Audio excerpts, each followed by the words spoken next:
Talak tiga. Ketika sang istri itu sudah ditalak tiga, maka hukumnya dia secara agama itu sudah cerai. Secara hukum agama talak tiga, talak baik ini sudah cerai. Talak baik itu ada dua. Yang pertama talak baik subrah, talak kecil. Itu tidak bisa rujuk, tetapi boleh menikah lagi dengan akad baru. Maksudnya gimana sih boleh menikah lagi dengan akad baru?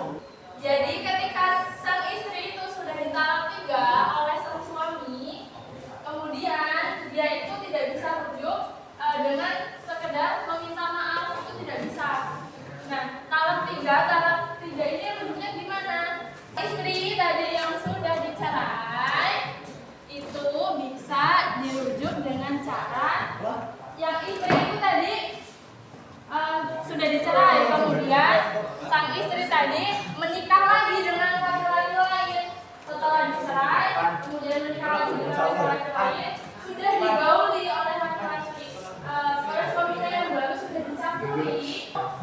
Sang istri menceraikan atau diceraikan oleh sang laki-laki atau oleh suaminya yang baru, dia bisa dinikah lagi oleh suaminya yang lama. Seperti itu caranya. Yang ketiga itu adalah khulu. Khulu itu talak yang diminta oleh istri. Gimana sih maksudnya talak yang diminta oleh istri? Talak khulu ini maksudnya bukan suami yang pengen menceraikan, tapi istri yang minta. Misalnya kayak gini, Mas, aku mau cerai gitu. Nah, si suaminya permintaan talak ini tuh dari istrinya, bukan dari kemauan suaminya. Talak itu tidak berlaku di perempuan. Talak itu berlakunya di suami. Makanya sebagai laki-laki kalau mengucapkan kata-kata berkata kepada istri itu yang hati-hati, karena misalnya kata kayak gini, kamu tidur aja sana ke rumah ibumu, gitu. Itu sudah termasuk talak satu. Jika itu dilakukan sebanyak 3 kali, maka hukumnya sudah bercerai, sudah ditalak 3. Misalnya kamu malam ini tidurnya di rumah ibumu ya, aku gak mau sama kamu. Nah, itu sudah termasuk talak. Makanya ke sang suami ini diharapkan kalau berkata-kata itu yang hati-hati, jangan asal ngomong. Selanjutnya yang keempat itu ada li'an. Suami menuduh istri berzina. 4. Suami menuduh istri berzina. Menuduh istrinya berzina itu dia harus menghadirkan 4 orang saksi. Gak bisa dia asal nuduh aja, gak menghadirkan 4 saksi. Apabila tuduhannya ini tidak benar dan suami tidak sanggup menghadirkan 4 orang saksi, maka sang suami itu wajib membayar kafarat atau denda sumpahnya. Nah, apabila si suaminya ini benar atas tuduhannya, maka si istri itu bisa dihukum rajam. Apa itu hukum rajam? Ya, hukum rajam itu si suami melempar dengan batu sang istri tadi yang berzina sampai si istrinya meninggal atau mati. Boleh apabila tuduhan sumpahnya berzina itu tadi benar. Apabila tuduhannya itu tidak benar ataupun salah dan dia tidak sanggup menghadirkan saksi, maka dia itu bersumpah kepada Allah, ya Allah, laknatlah aku apabila aku tidak benar atau yang aku ucapkan ini dusta. Itu ada ilah. Ilah itu apa sih? Ilah adalah suami bersumpah tidak mau meniduri istri selama 4 bulan. Nah, jadi misalnya kalian nanti sudah menikah, kemudian kalian nanti punya istri, terus kalian bilang sama istrinya, aku gak mau tidur sama kamu selama 4 bulan. Nah, itu tuh gak boleh, karena di dalam hukum Islam yang namanya suami istri itu ya diharapkan 1 ranjang. Ya kan itu kan jelas dia mau kerja, gitu. Bukan karena meninggalkan semata-mata aku gak mau tidur sama kamu. Nah, dia itu bersumpah selama 4 bulan tidak mau meniduri istrinya. Apabila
gelombang sama kayak ibuku. Itu nggak boleh. Jadi sang suami itu tidak boleh menyamakan istrinya dengan ibunya. Selanjutnya pernikahan terlarang. Ada beberapa macam pernikahan terlarang di dalam Islam. Yang pertama, menikah dengan mahram. Mahram itu apa? Boleh, maksudnya mahram itu perempuan yang tidak boleh dinikahi oleh laki-laki yang satu mahram. Maksudnya gimana tuh Kak? Maksudnya di sini itu mahram adalah seorang perempuan yang haram dinikahi oleh seorang laki-laki. Yang tadi itu haram. Mahram itu ada berapa jenis sih? Ada 3.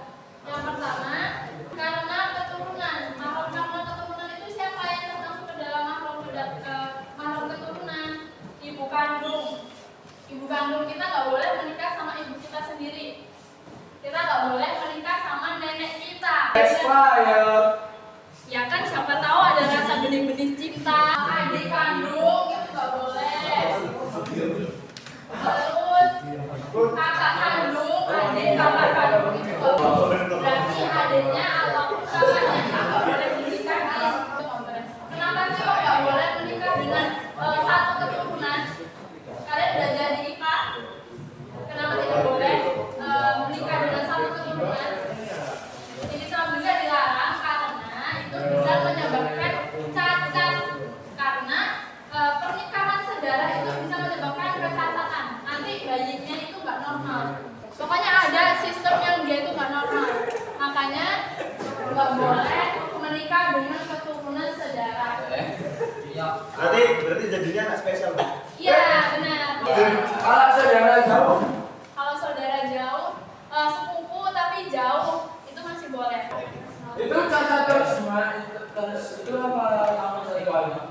Ya itu kan adanya DNA yang sama, DNA itu darah yang sama, aliran darah yang sama di dalam tubuh, maka menyebabkan cacat. Makanya nggak boleh. Misalkan kalian anak pertama nih, kalian nikah sama, misalnya kalian nikah sama adik kalian, itu kan masih satu darah, masih satu bapak, masih satu ibu. Nah itu misalnya kalian menikah dengan adik kalian atau dengan kakak kalian sendiri, terus kalian misalnya punya anak pertama, itu biasanya ya ada aja yang kurang. Itu tuh cacat. Nah yang kedua, misalkan yang pertama kok kayak gini ya, Semua bikin mau punya anak lagi, anak yang kedua itu pun nanti sama keturunannya tetap cacat karena adanya DNA yang sama, darah yang sama di dalam aliran dari bapak dan ibunya. Yang laki-laki berkata sama istrinya, kamu pulang aja ke rumah ibumu, gitu. Itu diucapkan sampai 3 kali, itu sudah termasuk ke dalam perceraian. Itu talak 3. Nah, misalnya kalian laki-laki menikah dengan seorang perempuan. Nah, perempuannya itu harus menikah lagi dengan orang lain, dengan laki-laki lain.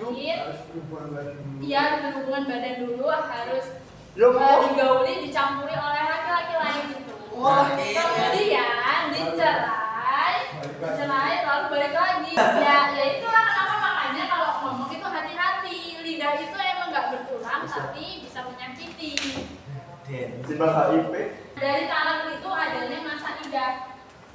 Nah, masa idah itu masa menunggu bagi seorang perempuan apakah dia hamil atau tidak. Misalnya kalian laki-laki menikah dengan seorang perempuan, kemudian kalian menceraikan istrinya.